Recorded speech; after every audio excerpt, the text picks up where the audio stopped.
मुझे दवाई खिलाने के बाद अम्मा ने सख्ती से मुझे मना भी किया कि आज के बाद उस सुनसान सड़क पर भूल कर भी मत जाना। मैंने भी हाँ में सर हिलाते हुए ठीक है बोला। बाजी का काम दिन रात फैलता चला जा रहा था। मैं उस चीज़ को देखकर बहुत ज़्यादा खुश था, क्योंकि मुझे पता था कि जितना काम बाजी का ज़्यादा होगा, मेरा ठेला उतनी ही आसानी से बन जाएगा। 2 माह होने को थे। मैं अब उस इंतज़ार में था कि मेरी बाजी किस रोज़ मुझसे कहती हैं कि ये लो तुम्हारी दुकान का सामान। मैं रोज़ बाजी से कहता कि आपने मुझसे वादा किया था कि आप मुझे चाय की दुकान खोल कर देंगी, तो अब मुझे ठेला बना कर देना बाजी। बाजी कहती, मुझे सब याद है बेटे, मैं भूली नहीं हूँ अपना वादा। जैसे ही पैसे मुकम्मल होते हैं मैं तुम्हें सब सामान ला दूंगी। मुझे तसल्ली हो गई। मैंने थोड़ा सा सामान लेकर घर के दरवाजे के आगे ही चाय का छोटा सा टेबल लगा लिया। मेरी चाय का पूरा मोहल्ला दीवाना था। सब लोग मुझसे चाय लेते, क्योंकि सर्दियों के दिन थे, हर किसी को चाय की तलब होती थी।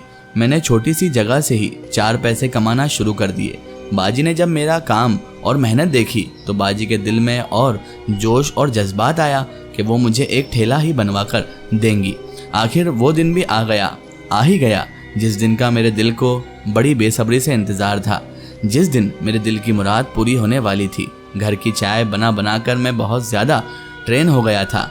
आज सुबह जब मेरी आँख खुली तो बाजी ने मुझे ये खुशखबरी सुनाई कि उठकर बाहर आओ और देखो तुम्हारे लिए एक सरप्राइज़ है। मैं जल्दी से उठकर आंखें मलता बाहर आ गया तो देखकर मेरी खुशी की कोई इंतहा न रही।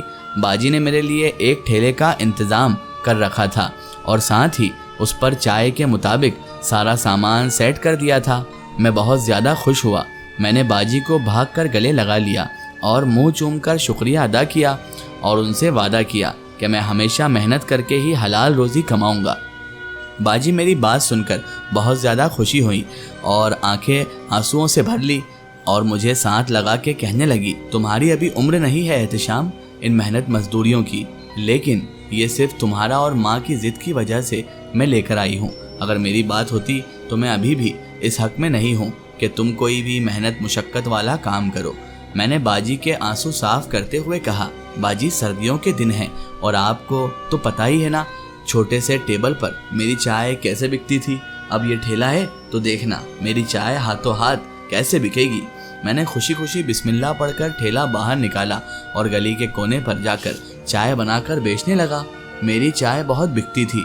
रात गए तक मैं गली के कोने पर खड़ा रहता। अम्मा अंदर अंदर काफ़ी दफ़ा आके मुझे चेक करके जाती और मुझे किसी चीज़ की अगर समझ ना आती तो बता जाती। उस काम को चलाने में अम्मा ने मेरी बहुत मदद की।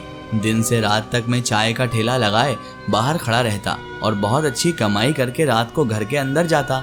मेरा कोई लंबा चौड़ा काम नहीं था, घर के सामने ही ठेला लगाता था। जब मुझे खाना वाना खाना रहता तो किसी भी दोस्त यार को ठेले पर बैठाकर मैं घर आ भी जाता और खाना खा लेता और रात को हल्का सा धकेल कर मैं ठेले को घर के अंदर ही कर लेता था, क्योंकि ठेला बिल्कुल घर के सामने ही तो लगाया होता था। आज मैंने अपनी पहली कमाई अम्मा की हथेली पर रखी। अम्मा ने खुशी के मारे आंसू आ गए। अम्मा ने मेरा हाथ चूमा और मुझे ढेर सारी दुआएं दी। मैं भी बहुत खुश था। मैंने सब बहनों को 50-50 रुपए इनाम में दिए। सब बहुत ज़्यादा खुश हुई। सब ने मुझे बहुत प्यार किया कि हमारा छोटा भाई है और अभी से बहनों के बारे में इतना एहसास है। हम सब बहुत खुश थे। अब घर में कमाने वाले हम 2 लोग थे, एक बाजी और दूसरा मैं। न जाने हमारी खुशियों को किसकी नज़र लग गई। बाजी की एक रात अचानक तबीयत खराब होने पर हॉस्पिटल में ले जाया गया तो बाजी का चेकअप करने के बाद डॉक्टर ने बताया कि बाजी के पेट में हर्निया है, जिसकी वजह से बाजी बहुत ज़्यादा तकलीफ़ में थी। डॉक्टर के मुताबिक ज़्यादा बैठने की वजह से हर्निया बन गई थी। डॉक्टर ने हर्निया बनने की वजह ही ज़्यादा टाइम बैठकर सिलाई करना बताई थी। मेरे पाँव तले ज़मीन निकल गई। पता नहीं किसकी नज़र हमारे घर को खाए जा रही थी। बहुत मुश्किलों से तो मैं अपने पाँव पर अभी अच्छी तरह से खड़ा भी नहीं हुआ था कि बाजी का मसला बन गया। हम फिर इसी जगह पर आ खड़े हुए जिस जगह पर अब्बा हमें छोड़कर गए थे। डॉक्टर ने बाजी को मशीन पर बैठने से बिल्कुल ही मना कर दिया।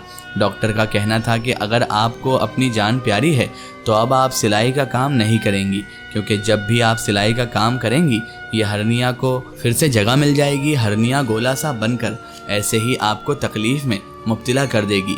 बाजी बेहद रो रही थी। मैंने बाजी को तसल्ली देते हुए कहा कि अभी आपका भाई जिंदा है, मेरे होते हुए आपको परेशान होने की या रोने की कोई ज़रूरत नहीं है बाजी। देखना, एक ना एक दिन मैं सारा घर खूब अच्छे से संभाल लूँगा।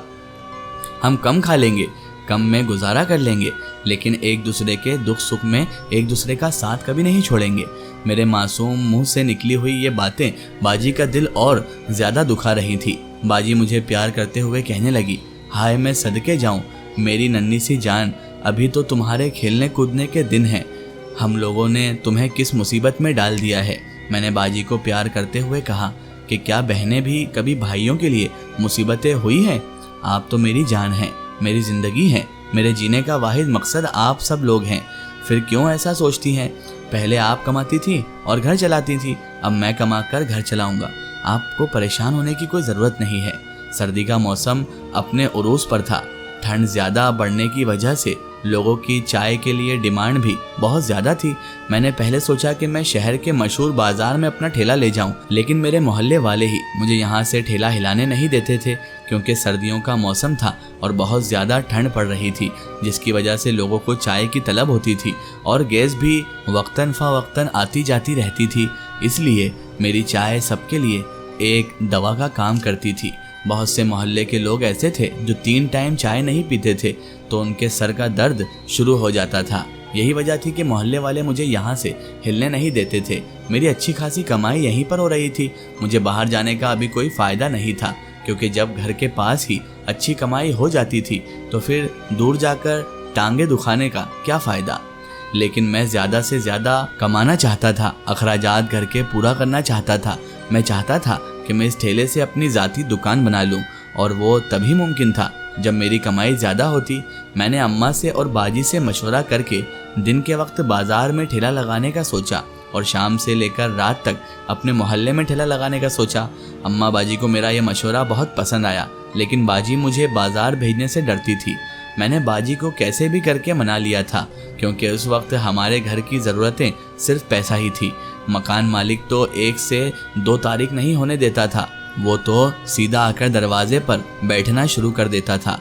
वो तो ज़रा भी लिहाज नहीं करता था। मोहल्ले वाले उससे बहुत तंग थे। अक्सर हमारी वजह से मोहल्ले वाले उससे लड़ते, लेकिन उसकी सेहत पर इस बात का कोई भी असर न होता। उसे तो सिर्फ किराए से गरज था। एक दिन मैं बाज़ार का दौरा करके आया और वहाँ पर अपने लिए एक जगह पसंद की। मैंने शहर के मशहूर बाज़ार में अपना ठेला लगाने का सोच लिया था।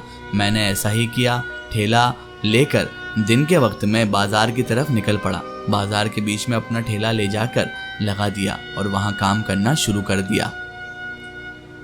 इसका एक स्टोरी हम देखेंगे इसके अगले पार्ट में।